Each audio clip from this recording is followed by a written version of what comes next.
All right, I guess we're going to get started. First, thank you to Ventris from IT for setting this up. I have no idea what I'm doing on this. Nonetheless, I was asked to go over an update on where we are with the city's comprehensive plan update. This has been an 18-month project. My name is Joe Van Dyke. I am the former Director of Planning and Redevelopment. And we are in the process of sort of handing this off to the new director and incoming administration. So this is a really good time to touch base because a lot of work is almost done. So first and foremost, the comprehensive plan, in a nutshell, the comprehensive plan is a long-range tool that allows the city to have a unified vision. When we make policy decisions, zoning, we have a blueprint for the future. We show where we're going to grow and where we're going to adapt and what sort of investments we make. And this is the statutory way to do that. This is the law of the land when it comes to development. I'll go a little bit over our process and how we got to where we are now and sort of what happens next and some of the early returns from a lot of the data inputs we've had and a lot of the neighborhood meetings. Three big goals of the consolidated plan, right? One is to consolidate all of the plans, formal and informal, into a single document. There have been a number of them. There have been neighborhood initiatives and former comprehensive plans and the Gary Green Link and the University Park Plan and the airport development plan and livable centers and livable Broadway. And there's a million of these things. They all sort of live in different places. So the very first goal we had was, if we don't do anything else, let's put everything in a single place. So that's the first thing we did. The second big goal is to provide a regulatory framework that is flexible and adaptable and fosters growth. So really what we're saying is this tees up a new zoning and development ordinance. We're going to put some maps together. We're going to show some investments. We're going to show some roads and new roles for neighborhoods, and that sets up a zoning code to follow it. So that's the regulatory component.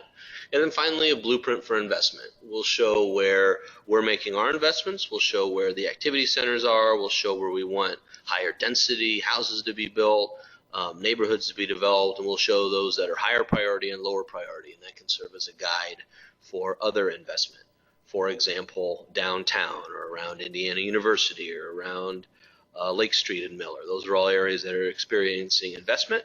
That's areas where we're focusing on, and the hope is that this guides further decision makers to match that investment and build on the successes in those areas. So here's sort of where we are. I'll go over this a couple times. Phase one, I'll talk about it, was data collection. That was gathering information from all sorts of sources, from conversations with residents to what plans already exist to our fancy data system, which I'll talk about real shortly. This was get all the information in a single place. Again, a lot of stuff was disparate. It lived in different places. So sanitary district had their information. We had our information here at the city. The county assessor and the county recorders had information. There were plans that existed. Some lived in community development. Some lived in the planning department. We had a zoning code. We had updates to all that stuff, and they were all in different places. Also, we had a team of community leaders provide some insight. They had informal conversations and formal conversations with their networks. And this allowed people who typically would not participate in a quote-unquote city project, who wouldn't come to City Hall and go to neighborhood meetings and things, let them get involved, let them have a voice too. After we got all that information, we put it to use. We started making some recommendations. We started filling in maps. We started having a little bit more coherence in how we talked about the city plan. And we had neighborhood meetings. We covered 14 different neighborhoods over the course of 2.5 months. The city council was super duper helpful in making sure that a lot of those were well attended and spreading the word about them. And we had some nice conversations at the neighborhood level. Here's where we are now. We're beginning to put all this stuff together and finalize a plan. We have a land use plan. We have a burgeoning zoning code. We have people, attorneys essentially looking at our ordinances and things like that in advance of changing things. And then finally, we want to make sure we have something that has utility for everybody, an accessible plan that a lot of different people can use. So the gathering data stage, very first data collection, right? We got everything into a single place, like I said. Plan consolidation, that's very much the same thing. We looked at all existing and adopted plans. We put them in a single place, look for things that were consistent, and we had our citizen advisory committee. That's the community leaders who had focus groups, discussions, and working sessions on their own time, in their own circles, in their own way, and they reported back to the city team on what their initial findings were, what are people's priorities. Plan reviews, right? So there's the comprehensive plan from about 10 years ago. It's really, really big. It's got a lot of really good information in it, and it was the first one done in a long time.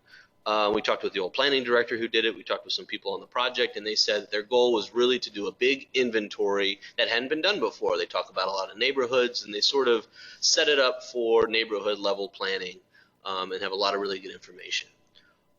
A little bit more granular and newer is our Gary Lakefront District Plan. That was done over the course of 3 or 4 years, about 2014, 2015. I think it was finally adopted in 2016. This was a partnership with the federal government through the Strong City, Strong Community initiative. Under the Obama administration, they helped us plan for the Lakefront District, and that's a plan that builds on the Miller South Shore train station, the beach, the national park, and bringing Etna, Glen Ryan, and Miller all together around the US 20 corridor. And then finally, the University Park Plan. These are just 3. There are about 15 of them, but these are just 3, for example. And this is really a neighborhood-based plan. This is a blueprint for change. This was developed over the course of a number of years through housing and urban development. There were some neighborhood planners who came in and really had a neighborhood discussion about what people want to see in their neighborhood. So whether it's a big scale official city plan, whether it's a neighborhood level plan with really specific guidelines, or a more social plan that loosely based on what people's needs are, we did our best to review all of them and put them in a single place and find some common recommendations. Data analysis, right? So the first part of our thing was plan review. The second part was data analysis. And this is a really dorky way of saying looking at information across barriers, right? We have this Gary space-time data analytics system. I think it's actually an analytic data system, so I have that wrong. GSTADS, that is our central database that we use. And most of this stuff you can find online in GaryCounts.org. But this is really the depository for all the information. This is county information on taxes and vacancy. This is city information on property conditions and planning and projects and road conditions and stormwater infrastructure and all that stuff. It lives in a single place, and that's GaryCounts.org. We use that to make informed recommendations and then ultimately share what we learned at those neighborhood workshops that we had over the winter. So how does this thing work? First of all, here's a map of the downtown area. You'll see this is City Hall right here. There's the Steel Yard, Jackson Park over here, so it's like the Ambridge, Horace Mann area. And we have all this information. Each one of these little parcels has a story. So we put a layer on that shows property condition. So if it's blue, it's in really good condition. This is the police station. There's some houses, and light blue is in good but not great condition. And then red is dangerous, and if there's nothing there, it's blank. So we can use this to really hone in on a neighborhood and hone in on a single property. So for example, this property right here is dangerous. That's Van Buren Street along the toll road. There's a lot of vacancies. That's what all those white ones are. You can see when you pass the toll road or you take the South Shore, you'll notice there's a lot of vacancies around here. It's across the street from, I think that's a transfer station. But there's a lot of question marks about this neighborhood, right? This was all used to be blue houses, right? This used to be, back in the day, a very well-populated, healthy neighborhood. Judging by this information, right? That's not the case. So what's going on there? Well, our data analytics system has a bunch of information that lives here, and you can click on a parcel, again, GaryCounts.org, and parcel information will pop up, right? So we can see here this is roughly 232 to 34 Van Buren Street, and there's a ton of information that we have populated on this. We have an index, so we look at things like service businesses and residential sale index and population index, and all these things have a score from 0 to 100, or a negative score in some instances, that show its condition relative to other properties in the city. So we can see right here that in the area, I have no idea how I just did that. I'm going to have to zoom out here in a minute. In the area of residential sales, there haven't been any, right? There haven't been any residential sales in the area. We've seen that the population is pretty low relative to the rest of the city, 17%. So all this stuff lives in our Gary Space-Time Analytic Data System, or GSTADS, and it helps us get a much clearer picture of the neighborhoods. So first thing we did is we got all the plans together. Second thing we did is get our, again, the plan review, then we get our data analysis, and what's the third part? We talk to people, right? We get data from the streets. What do people care about? What are people's priorities and fears and hopes, and how do they envision the future?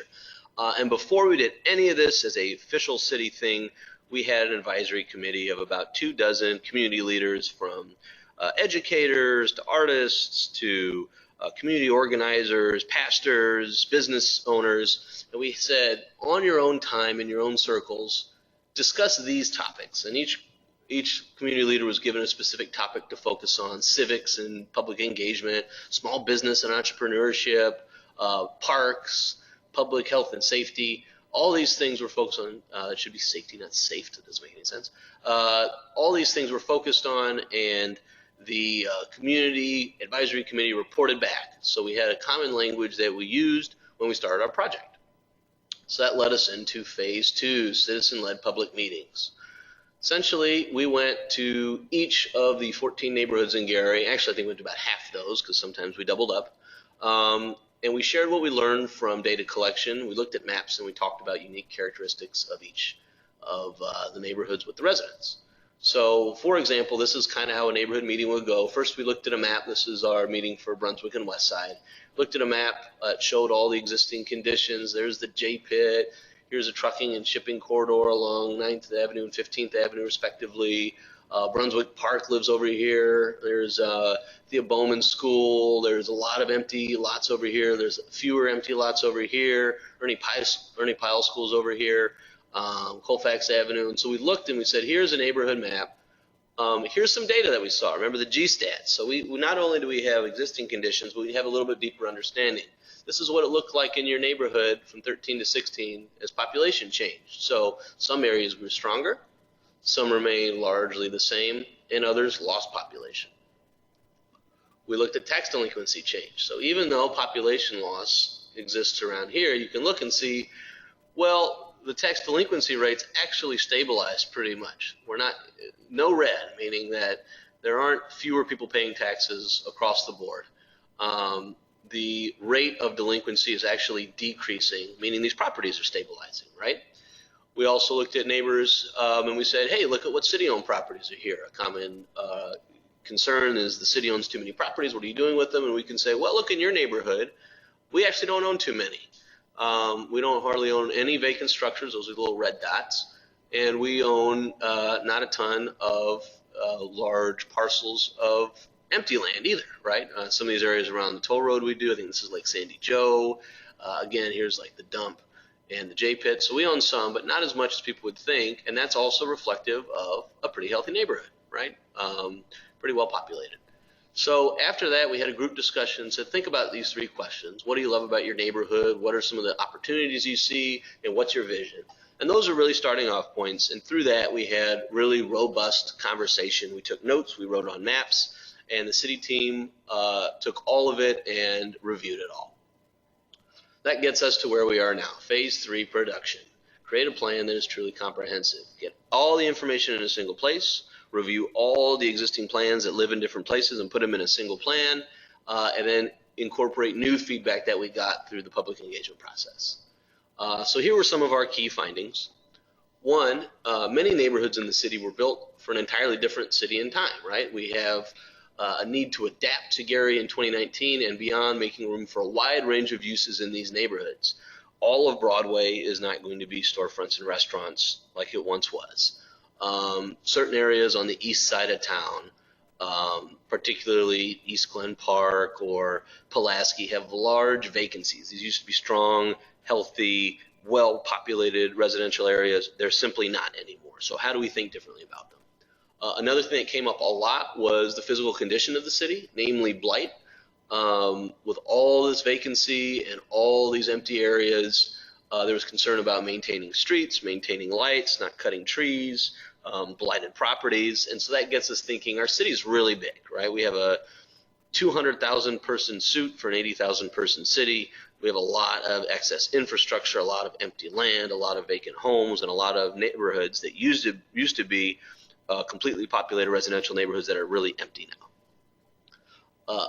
Third finding was our natural assets are both valued by residents and provide value as we modernize our infrastructure. And I'm thinking mostly about flooding and stormwater. Many neighborhoods are next to rivers or swamps or streams or forests, and generally neighbors liked it. In Marshalltown, they talked about trails behind their houses. In Miller and Etna, they talked about the forests and the national park. In Black Oak, they talked about some of the swamps and the river and the wetlands.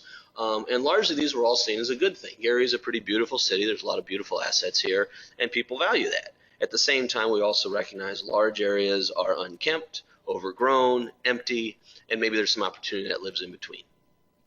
Fourth is we learned that investments serve the greatest benefit in and around existing community anchors. If you focus on things like the National Park or Indiana University or downtown or Lake Street and Miller or the area around Ridge Road and Broadway and Glen Park, good things happen. You want to build around your investments. You want to build around what's already here rather than starting from scratch, so you can get momentum. And then finally, there's not enough land designated for employment. Largely vacant residential areas can serve a new role for Gary in the future. This is a big one. Like a lot of the city, Gary's physical footprint was built to support U.S. Steel. And as a result, you have blocks and blocks of single-family homes and really one employment center historically, that was U.S. Steel, everything north of the toll road. So we have lots of empty land, we have lots of residential areas, and none of it has been designated for employment because historically employment has lived almost exclusively at U.S. Steel. So there's an opportunity to think differently about a lot of these empty residential neighborhoods and maybe convert them for employment uses, industrial uses, commercial uses, technology parks, education in the future. So when we did the plan, we thought of a couple principles, and here's some of the things that are kind of overarching. We're going to go over downtown in a moment, but all the neighborhoods got a lot of attention, and so you can look at all that online or at Art House starting next week. But just in general, flexibility. Gary is working from a rigid old playbook. The current city plan is based on land use from the 1960s. So essentially, we've been adjusting to the way the city was built and developed 50 years ago instead of fundamentally thinking about how are we different than we were. Vacant land. Many neighborhoods have experienced significant abandonment, leaving large-scale vacancy. This isn't a shock to anyone viewing. Everyone who lives in Gary sees there's a opportunity to look at vacant land differently. New roles for historic neighborhoods. Building on success, certain areas of the city are stable and experiencing growth. West Side, Tolleson come to mind, Miller comes to mind. Those are stronger neighborhoods, and investments and future development should build on those, right? We have a lot of strong neighborhoods. We have a lot of assets, and there's certain areas that are growing. Buffington Harbor is a good example of that. The airport, let's build on those. Then finally, there's a lot of good information, good ideas, and public feedback that's been gathered over the years. Keep what works. We didn't throw anything away. We didn't say, oh, this is the Karen Freeman Wilson administration, so we're only going to do our ideas. It was very, very collective, building on things that happened in the past. And now I think as we're going to have a new leadership come in next year, there's an opportunity to sort of build on that as well, incorporate new ideas in the future. And so we want to be really flexible with how we did all that. So here's downtown, and here's sort of the way that this works in motion. So this is a downtown map. Emerson, Horace Mann, Ambridge, right? U.S. Steel lives up here. City Methodist Church. These are GPTC bus stops for the Broadway Metro Express. There's the Adam Benjamin Center and downtown Gary Shoreline Stop. Union Station's up here, Gateway Park, there's a Railcats Park, Art House lives over here, Buffington Park, this is the Emerson neighborhood, Emerson School, Faith Farms is over here, Broadway, 21st Century Charter School, and the Horace Mann apartment buildings.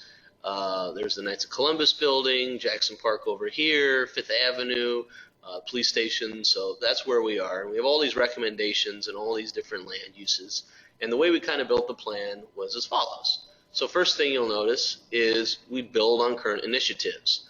Along Buchanan Street, really starting at the toll road entrance and going down almost all the way to 8th Avenue, is beautification project being done by Green Urbanism. And we wanted to make sure we incorporated that. This is a major entrance to the city, work that's already being done. In the Emerson neighborhood, there's a lot of farming and initiatives about orchards and blight elimination, public art. We want to build on that. That's already existing. We don't throw that away. We make sure we include that in the plan. Downtown, invest in commercial office, multifamily residential, and ground floor amenity retail in the downtown district. There, the Broadway lofts are going on downtown. The 504 Broadway building, Centier Bank building, reopened a few years ago, and that's slowly filling up. There's more activity around the Railcat Stadium and Art House. Lake County Courthouse and City Hall have received renovations. Genesis Center and Hudson Campbell are receiving renovations. So we want to build on that, right? All these are current initiatives that made it into the plan because they're working or they're in their nascent stages. We don't want to lose anything. Next kind of component is incorporate existing plans. Fifth Avenue becoming a two-way street. Downtown is scary when you walk down Fifth Avenue. Visitors to the ballpark or the City Hall have to go by trucks driving 70 miles per hour down our main thoroughfare, Fifth Avenue. What came out of the Livable Centers plan done a few years ago, largely focusing on downtown Emerson and Horace Mann, they said Fifth Avenue should be a two-way street. We thought that was an excellent idea, right? Of course that makes sense. We incorporated it in the plan. Truck traffic would then be rerouted to 4th Avenue through downtown, again, making 5th Avenue a much safer, much cleaner, much quieter space for people to walk, a much more comfortable space, and make downtown a little more doable. So when you walk across 5th Avenue to get from the Art House to the Railcats ballpark, you don't have to fear for your life. That came from an existing plan. Workforce housing by the hospital came from the Livable Centers plan. That was in there. Potential road dye and pedestrian improvements along Broadway. This came from the Livable Centers, or I'm sorry, the Livable Broadway plan. So first thing we did, build on current things that are already happening. Second thing, incorporate ideas from existing plans, right? All these plans live in different places. Let's put them in a single place. And then finally, new ideas, right? Through public engagement process and through our own data collection and analysis, we see there's a lot of opportunity for change. These purple areas with yellow polka dots are areas that are very empty. They used to be strong residential areas, strong commercial corridors, very heavily populated. Now they are not. So we say, let's make these very, very flexible.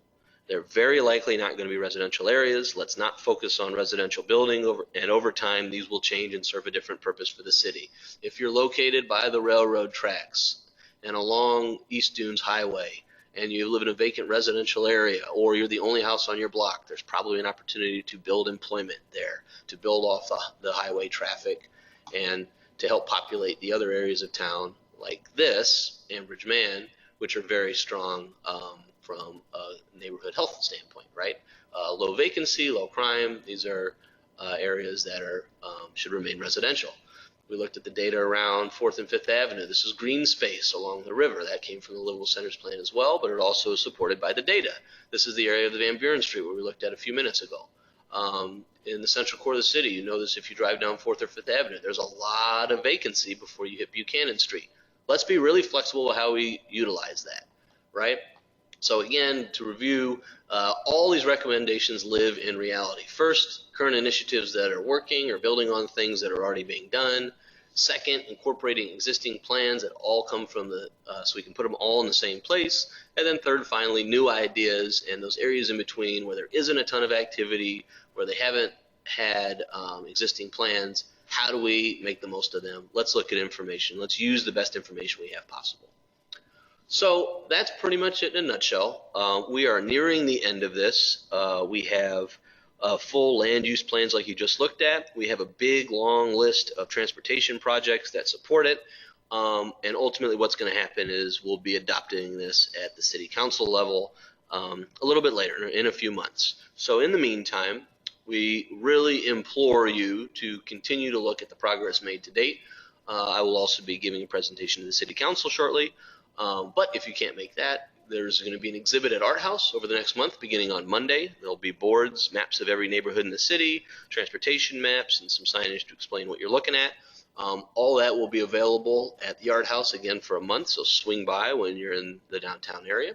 You can always go online to reinvestingary.org. That is the official comprehensive plan website that shows all of our meeting minutes, shows our calendar of events and things like that. Most of those have wrapped up, but you can review what's been done, what's been said, input we've gotten from residents. All that's online, and starting next week, our plan recommendations. So the comp plan draft will be online for review as well. And then if you feel inclined, go to garycounts.org to utilize the maps and the data and the property information. We have a lot of information on every single property in the city. You can see for yourself how your house looks in terms of your neighborhood and tax collection rate and property conditions and sales and building permits in your neighborhood. All of it is online. All of it's publicly available on garycounts.org if you choose to utilize it. So these are 3 ways to get more information. I think as far as timeline is concerned, we're going to be wrapping this up and taking it to the city council here in a few months. We're going to be talking with the incoming administration about what our findings are, and we're going to work toward finalizing this in the next month or so. So please, please, please look out for that.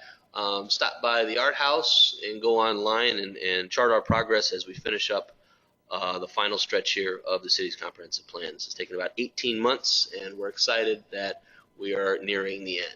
So with that, I will thank you so much for your time. I really appreciate everyone taking the time to visit this. This is streaming online and will also be available on the public access station. So if you feel the need to get comp plan and nerd information, look out for it on Channel 4 as well.